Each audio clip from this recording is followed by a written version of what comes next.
அச்சுச்சுச்சு, செல்ல குட்டி, லட்டு குட்டி, அம்மு குட்டி.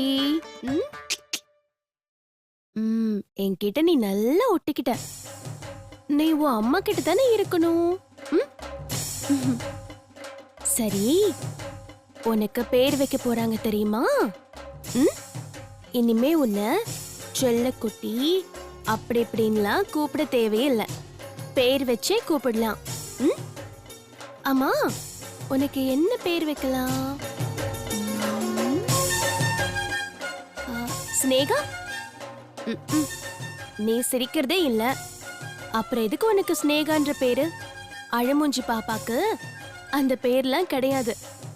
அஞ்சலி. குச்சுச்சு, வேணாம்பா.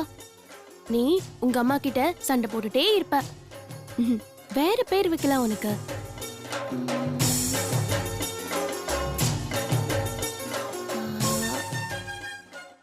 ஜக்கம்மா? அச்சச்சோ, என்னடி பாக்குற? உனக்கு பாட்டி பேர் வச்சா லட்சுமி, பாக்கியலட்சுமின்னு பேர் வைப்பாங்க. நான் உனக்கு பேர் வச்சா ஸ்வீட்டா ஸ்வாதின்னு பேர் வைப்பேன். அச்சச்சோ, பிடிச்சிருக்கா? செல்ல குட்டி, எங்கடி பாக்குற நீ?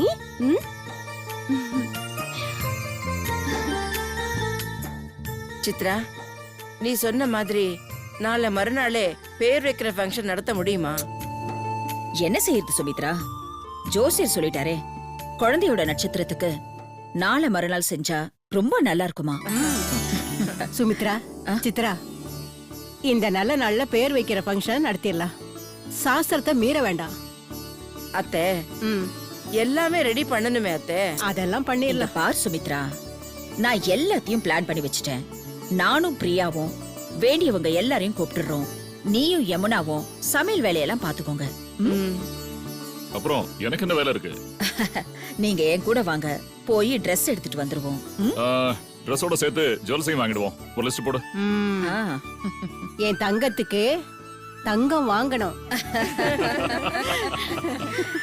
அத்தை, நீங்க சொன்ன மாதிரி நாங்க எல்லாத்தையும் வாங்கிட்டு வந்துடுறோம். சரி. சரி, கிளம்புங்க. வா. சித்ரா, என்ன சுமித்ரா? இத பாரு, இப்பதான் நீ ஹாஸ்பிட்டல்ல இருந்தே வந்திருக்க. எல்லாரையும் கூப்பிடணும்னு சொல்லி நீ ரொம்ப ஸ்ட்ரெயின் பண்ணிக்காதம்மா. நானும் சில பேரை கூப்பிடுறேன். சரி சுமித்ரா, நீ இவ்ளோ சொல்லும்போது நான் கேட்காம இருப்பேனா? என்னால முடிஞ்ச வரைக்கும் நான் பாக்குறேன். ஏன்னா இது நம்ம வீட்ல நடக்கிற பெரிய ஃபங்க்ஷன். அப்படி இருக்கும்போது நான் மட்டும் எப்படி சும்மா இருக்க முடியும்? பாதி வேலை செஞ்சுட்டு அப்புறமா நான் ரெஸ்ட் எடுத்துக்கிறேனே.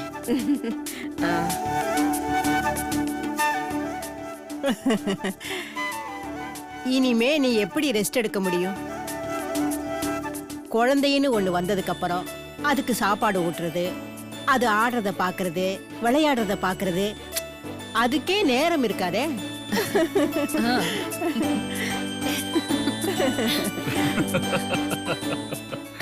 நீங்க சொல்றதும் சரிதான் அத்தை. மனசுல எவ்வளவு கவலை இருந்தாலும் அந்த குழந்தை விளையாடுறத பார்த்தா எல்லா கவலையும் பறந்து போயிடும். நம்ம வீட்டுல நிறைய பேர் இருக்கிறதுனால குழந்தைக்கும் நல்ல பொழுது போயிடும். இதுல அதிசயம் என்னன்னா, பிரியா யாருக்கிட்டயுமே ஒட்ட மாட்டால, அவ குழந்தைகிட்ட ஒட்டிக்கிட்டா.